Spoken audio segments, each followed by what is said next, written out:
Well, I hope you are having a great day today, and I hope that you are enjoying our study of the book of Exodus. And we're going to pick up today exactly where we left off last week in our studies of the ordinances of the Israelites. And we're going to start in chapter 22. But this week, as we study, we're going to skip around a little bit more because some of the ordinances get kind of repetitive and get kind of boring, if I'm honest. Not from a standpoint of they're not important, but from a standpoint of some of them just have a hard time correlating with anything we can apply to our daily lives. But let's just jump right into it and look at chapter 22, verses 1 through 4, and laws about theft. This is what the Bible says. When a man steals an ox or a sheep and butchers it or sells it, he must repay 5 cattle for the ox or 4 sheep for the sheep. If a thief is caught in the act of breaking in, and he is beaten to death, no one is guilty of bloodshed. But if this happens after sunrise, the householder is guilty of bloodshed. A thief must make full restitution. If he is unable, he is to be sold because of this theft. If what was stolen, whether ox, donkey, or sheep, is actually found alive in his possession, he must repay double. So we jump right in to these laws again, and we see a lot going on here. And we're talking about theft here, and it seems kind of antiquated here, but you got to think, you have these people who are on the road essentially, and what's the most valuable thing to you if you are walking along in a nomadic society? It's probably your cattle. You don't own a whole lot. If you own anything, it might be your cattle. And so it makes sense that right now the biggest thing they're talking about is cattle as ownership. And so we move on from personal injury, which we talked about last week, to theft. And verse 22 lays down an important precedent that if you steal from someone and you get caught, you have to pay them back what you stole. And if you cannot, then your fine goes up. So if you're stealing from people, there's a fixed amount. And if you kill the animal you steal, the penalty goes up. And that can make sense from a variety of different perspectives. If you think about how some of these animals might be just as much pets as they are animals that you're using for food or for milk. But it also is a matter of possessions. You're taking something that someone else owns and killing it, and there should be a higher cost for that. But moving into verse 2, notice that this isn't necessarily calling for the death of a thief.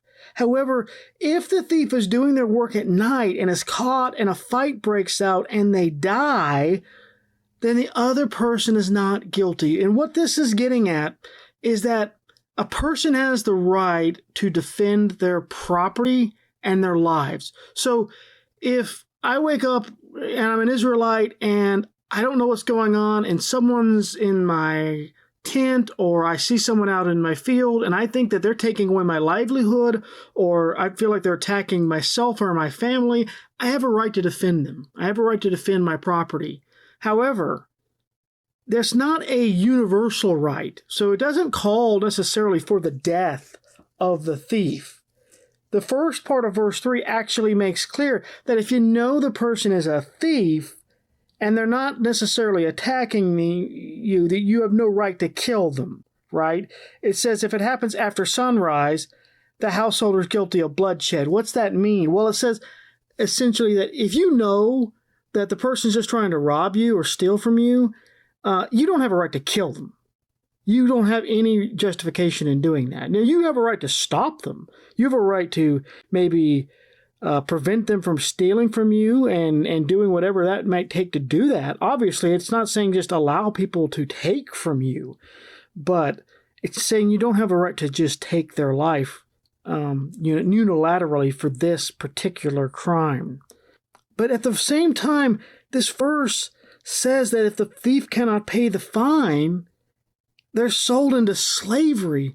Look at the steep price here for thievery. I think the purpose here is God is saying, look, if you are a thief, there is a huge, huge downside to this. Oh yeah, you might walk away and you might earn something. But you know what? You might also either end up dead or you might also end up into slavery. Both of those, I would imagine, are not good options. And so as we see as we move into verse 4, it makes it clear it does not pay to steal, because if you get caught with the animal or the thing you stole, you have to pay double. So it's clear that God is setting out for the people of Israel, do not steal from each other. Don't steal from anybody, but especially don't steal from each other. Number one, you're the people of Israel. I carried you out of Egypt so that you should be the people of Israel and representing your God. And when you're stealing from each other, you're not representing me well. But number two, when you steal from people, you diminish not only my message, but your own. But let's skip down to verse 18. I know we're just jumping through here. And look at capital offenses. So there are some times where there are the death penalty, and it is warranted in Israelite law. There's not very many there's laws where there's just an absolute death penalty, but there are a few, and let's look at a few of them here. Verse 18 through 20 says, "Do not allow a sorceress to live. Whoever has sexual intercourse with an animal must be put to death. And whoever sacrifices to any gods except the Lord alone is to be set apart for destruction." So these are the very few crimes where there are no extenuating circumstances. There's no way out of this. There's no place to run. And if you do one of these things, you die, plain and simple. And the important thing to notice about this is many of these other laws where it mentions an option for the death penalty, there's an option for redemption that we've covered before, where there is an option that if a sacrifice can be made or a payment can be made, that death penalty can be overcome or set aside. These offenses, there is no option for that. This is the only remedy, death. And that's very serious for these offenses, but these offenses are very serious. So let's look at them in detail just a little bit. To start out with, sorcery is a capital crime, and it always has been forbidden by God. And it's now forbidden by God, and the punishment is clear by God. And each law here concerning sorcery that you're going to see as we move forward in the Exodus story, and as you read the rest of the Old Testament, is directed to these people of Israel because they're walking into pagan lands. And not only sorcery, but all these other religions are going on. And there's this intolerance by God towards sorcery and these other religions because they challenge God's supremacy over creation. And God just ended up having to kill a bunch of firstborns and basically decimated the entire country of Egypt to get these people out and to make it so they can go to the land of Canaan. So he does not want to do that anymore. He wants them to enjoy their liberation without it costing anymore. So we recognize that sorcery is something that is an affront to God. And you look at bestiality, and it's disturbing on several levels. As you know, I don't really need to explain that. And it's punishable by death as well. And it violates the basic foundation of God's creation to be fruitful and multiply. And it blurs the lines, the categories of creation by intermixing the species. God doesn't like this because he made creation, he made the different species and called them good. And when someone does bestiality, they are doing a direct affront to what God called good. And he says, don't do that. And finally, we see God's first commandment get some teeth here in verse 20, saying that sacrificing to any other god, regardless of the reason, is punishable by death.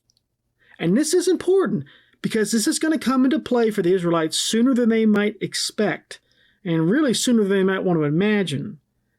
And as we move into this next section, I think it's so important because what God does in it is break any cycle of abuse before it can get started. He doesn't want the Israelites to follow in the Egyptians' footprints.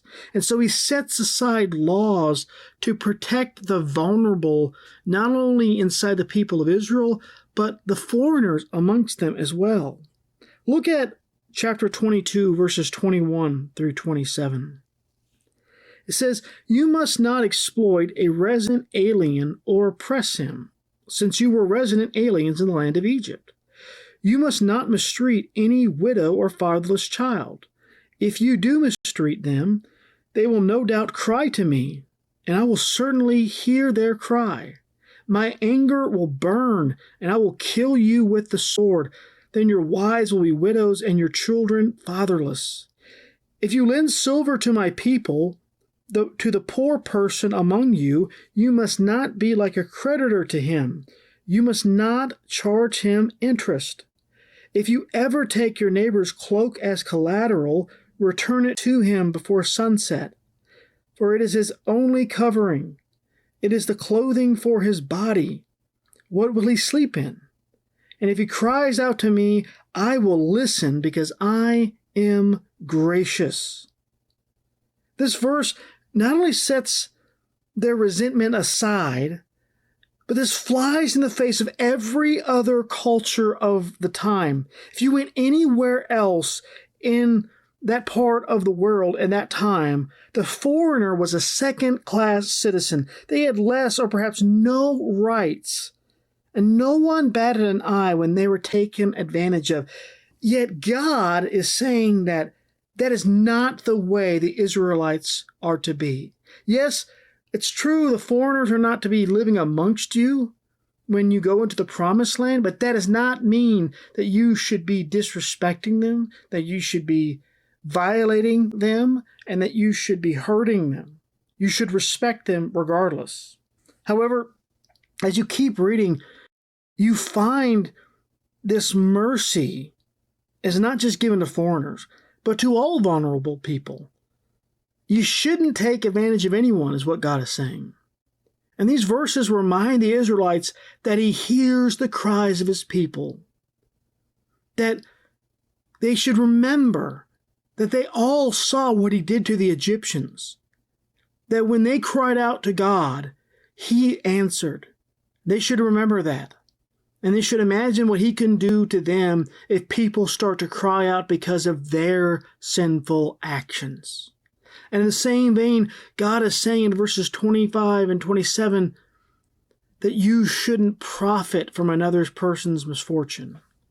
You can expect to get repaid, but you shouldn't try to take advantage. And so the idea here is that if a person who's a relative to you comes and tries to get a loan from you, it's not the time to start taking advantage of them.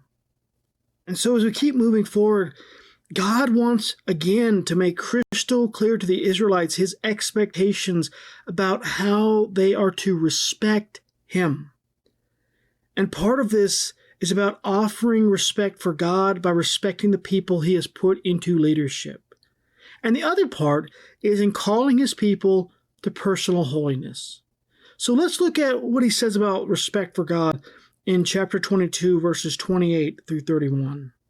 It says, "You must not blaspheme God or curse a leader among your people. You must not hold back offerings from your harvest or your vats. Give me the firstborn of your sons. Do the same with your cattle and your flock. Let them stay with their mothers for 7 days, but on the 8th day you are to give them to me. Be my holy people. You must not eat the meat of a mauled animal found in the field. Throw it to the dogs." So we start with God telling his people to respect him. And that's nothing new. But also, the people he has appointed in leadership over them should be respected, just like they respect God. This is probably referring to Moses, but also probably to the judges as well that Moses has been setting up. And this term blasphemy that God uses here is the rejection of God's divine presence and power. In these verses, God is reminding his people to give what they owe to God. You see this in verses 29 through 30. And he brings up this mentioning of the sacrifice of the firstborn. And as we see here, the sacrifice of the firstborn, a common belief was that fertility could be assured only if the firstborn of the flock and of every family was sacrificed to God. The Israelite religion forbade human sacrifice, substituting an animal in place of the child, and the service of the Levites in place of the dedicated firstborn. God's saying, I still expect something from you, but I'm not like these pagan gods who's going to take your children in the physical sense. But that doesn't mean I still don't expect you to recognize what I've done for you. And I think verse 31 is so important that it's easy to skip over because the wording here doesn't seem that appealing to us. It says, be my holy people. You must not eat the meat of a mauled animal found in the field. Throw it to the dogs. We hear that and we're like, oh, okay, that's not very helpful. How do I apply that now? What God is saying here is do not defile yourself for the sake of convenience. In other words, just because you can walk and see a mauled animal in the field, in other words, I didn't have to hunt it down, I didn't have to kill it, it's right there. That's unclean by the Jewish standards. You're not supposed to eat that. Also, it's probably not safe to eat in general. Unless you just watched it get murdered in front of you by an animal, it's generally probably not safe to eat, but that's neither here nor there. But he's saying it's not clean for you religiously. It's not ceremonially clean. So don't defile yourself for the sake of convenience. Yes, it might be convenient to eat that animal, but don't do it and make yourself unclean just for convenience's sake. Give it to the dogs. Just throw it away. Let it go. So after taking this time to remind the people to maintain their respect for God and for his appointed leaders, he turns his attention to how the Israelites should be living as individuals. Let's look at the laws about honesty and justice that he deals with in chapter 23, verses 1 through 9. This is what he says. He says, you must not spread a false report. Do not join the wicked to be a malicious witness. You must not follow a crowd in wrongdoing. Do not testify in a lawsuit and go along with a crowd to pervert justice. Do not show favoritism to a poor person in his lawsuit. If you come across your enemy's stray ox or donkey, you must return it to him. If you see the donkey of someone who hates you lying helpless under its load, and you want to refrain from helping it, you must help with it. You must not deny justice to a poor person among you in his lawsuit. Stay far away from a false accusation. Do not kill the innocent and the just, because I will not justify the guilty. You must not take a bribe, for a bribe blinds the clear-sighted and corrupts the words of the righteous. You must not oppress a resident alien. You yourselves know how it feels to be a resident alien because you were resident aliens in the land of Egypt. So this touches on the commandment from Exodus 20:16 to do not give false testimony against your neighbor. We see in verse 1, it says, you must not spread a false report. It kind of reiterates that. But it adds to it. It says, do not join the wicked to be a malicious witness. In other words, don't be malicious against somebody. Don't go out of your way to hurt somebody. And it's interesting what verse 2 is commanding here. It's basically the people should be careful not to get caught up in the mobs, thinking that just because everyone is doing something, that it must be right. What does it say? It says, you must not follow a crowd in wrongdoing. You're not safe morally in a crowd. In other words, you can't go to God and say, well, God, everyone else was doing it. God will say, I don't care. It's almost like when you were a child and you tell your parents, well, everyone else was doing it. They said, I don't care. You shouldn't have done it. And this is exactly what God is saying. Don't follow a crowd in wrongdoing. It's wrong. It's also wrong, as we see in this verse, in verse 2, that we recognize that we can blame others for our sin. Because that's what it also is. When we say that we're not responsible for our actions, we're also trying to sit there and say other people are responsible for our actions. And that's not right either. So it's wrong all around. Don't do that. And in verse 2, we also see it says, do not testify in a lawsuit and go along with the crowd to pervert justice. So again, don't follow this crowd. Do not allow mob mentality to pervert what is right. Stand up for what's right, no matter what else people are doing. No matter what people might think of you, do what is right regardless. We see here in verse 3, it's a really interesting passage. It says, do not show favoritism to a poor person in his lawsuit. And that verse really kind of strikes you as kind of odd, I'm sure. It seems weird because it says not to show favoritism to a poor person. But what this verse is getting at is that cases should not be decided based on someone's poverty. It should be based on someone's truth. So it doesn't matter if someone is rich or poor, justice is the same for both. So in other words, you shouldn't be favorable towards someone because they're poor. You shouldn't say, oh, well, the case has more merit just because they're poor. That's not what you should do. Justice, essentially, it should be blind, is what this is saying. And so as we move on to verse 4, it says, if you come across your enemy's stray ox or donkey, you must return it to him. And this is a hard verse to read because it basically makes the schoolyard rule of finders keeper moot. God says that not only do you not own something just because you find it, but you have an obligation morally to try to find to whom it belongs. You can't just say, well, I didn't know who it belonged to. That's not good enough. And in verse 5, it's building on what we just talked about in verse 4. God's making a point that morality is not based on personal feelings. In other words, if something is right, then it's always right. And if something is wrong, then it's always wrong. So if you saw an animal that needed help, if the right thing to do was to help them, then you just do it. It doesn't matter if you like the owner of the animal or not. It doesn't matter if you like the person who was near the animal or not. It's irrelevant. If it's right to do that, you should do it.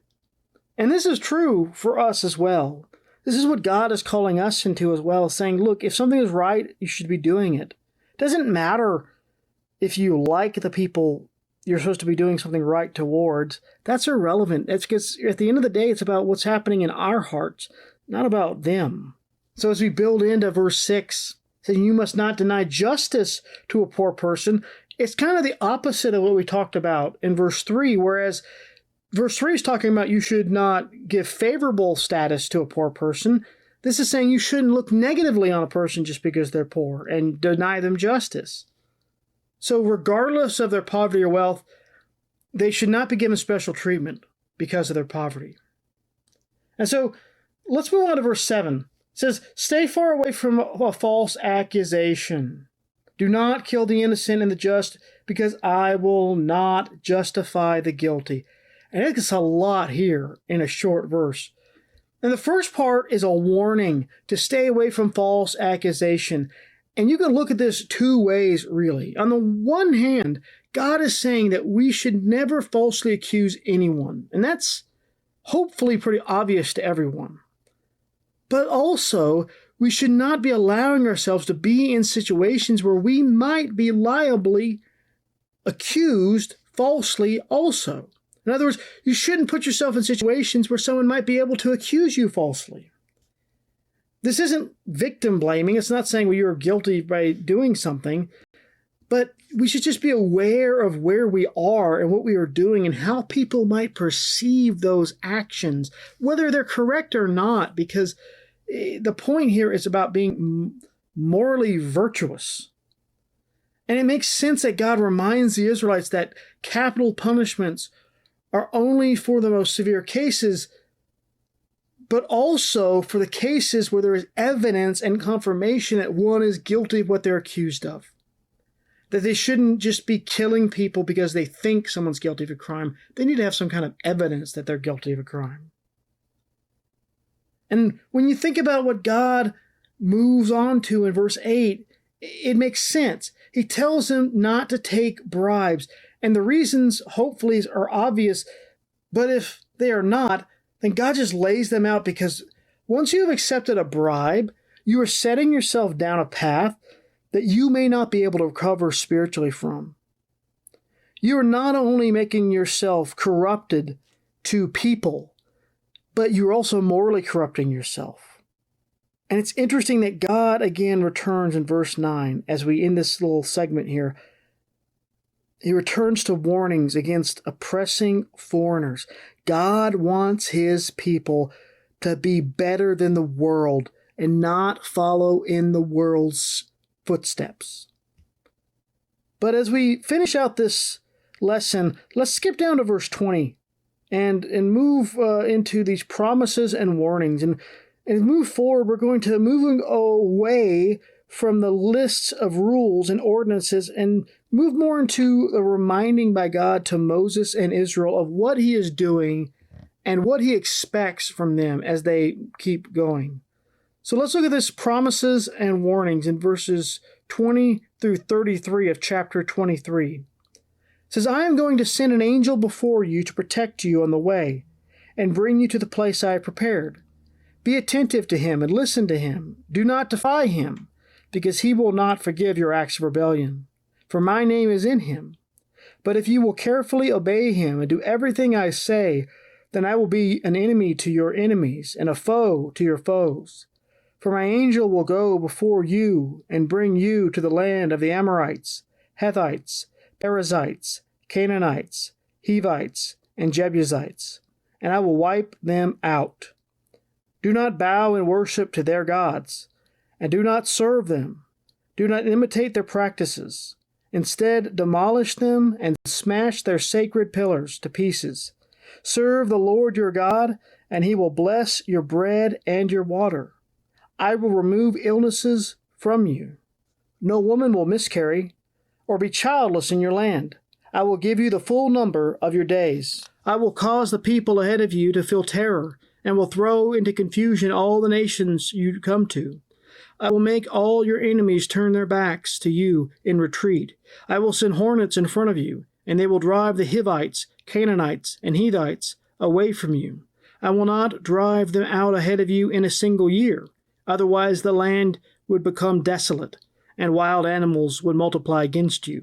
I will drive them out little by little ahead of you, until you have become numerous and take possession of the land. I will set your borders from the Red Sea to the Mediterranean Sea, and from the wilderness to the Euphrates River. For I will place the inhabitants of the land under your control, and you will drive them out ahead of you. You must not make a covenant with them or their gods. They must not remain in your land, or else they will make you sin against me. If you serve their gods, it will be a snare for you. And so as we start here in verses 20 and 21, God reveals something amazing, that an angel is going to be traveling with them. So this angel is going to lead them to where they need to go. And that is awesome. But God gives them a warning to go along with this announcement, that they should not defy the angel's instructions or there will be punishment. And what's tricky here is the part in verse 21 where he says, for my name is in him. There's many people who argue that the angel here is not just merely a normal angel, but might have been the angel of Jehovah, who many scholars believe to have been the pre-incarnate Christ. I think there's an argument for that, for sure. There's no guarantee because it's not really clarified, but there's definitely a good argument for that. And so this angel is going to lead them in the same way that the pillar of fire, the pillar of smoke did. But the promise is that faithfulness to God and his messenger will be rewarded. And finally, in verses 23 and 24, God lays out the plan for how the Israelites are going to take their land back. And they must do what God tells them. Really, all they must do is follow the instructions and worship God alone. And that should not be so hard, but as we see as we're going to move forward, it is hard for them to do. And there are even more promises in verses 25 through 26. God promises freedom from sickness and miscarriages. They'll even be free from thirst and hunger. How is this all possible? Again, all they have to do is serve God alone. And it's always just amazing to me just how consistent God is through this whole ordeal of the Exodus.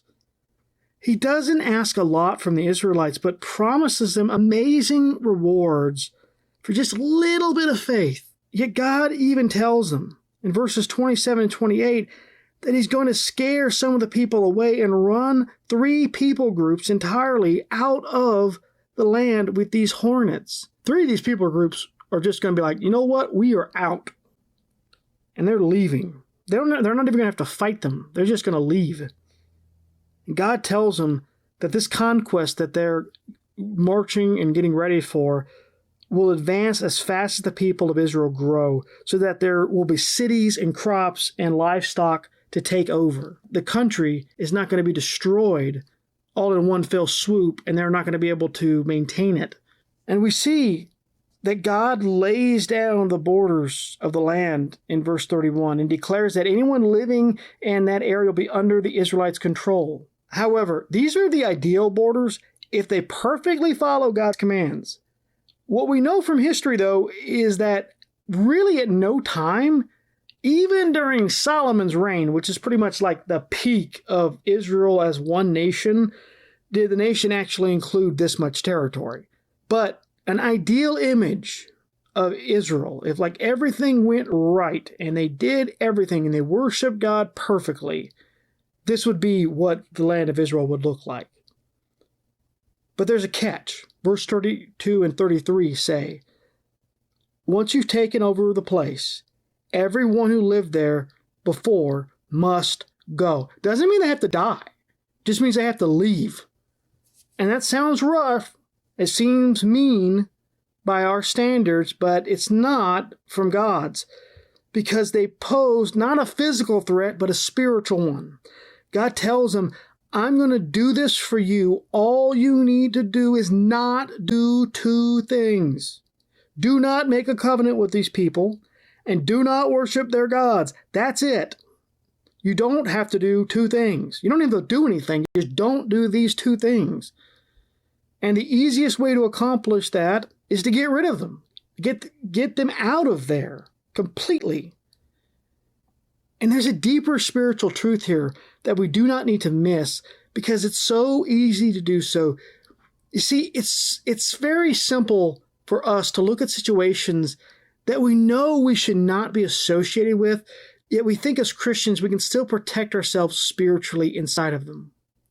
What God is warning us is that you and I need to not put ourselves in situations that we know we shouldn't be in, that might tempt us to sin.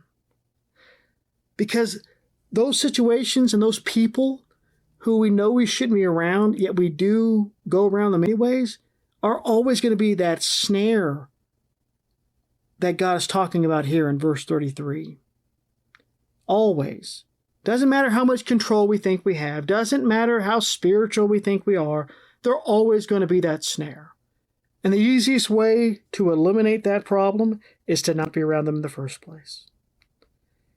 Well, I hope that you enjoyed this lesson. I know we went through a lot really fast, and I tried to slow down as much as I could, but I also tried to cover quite a bit in this lesson.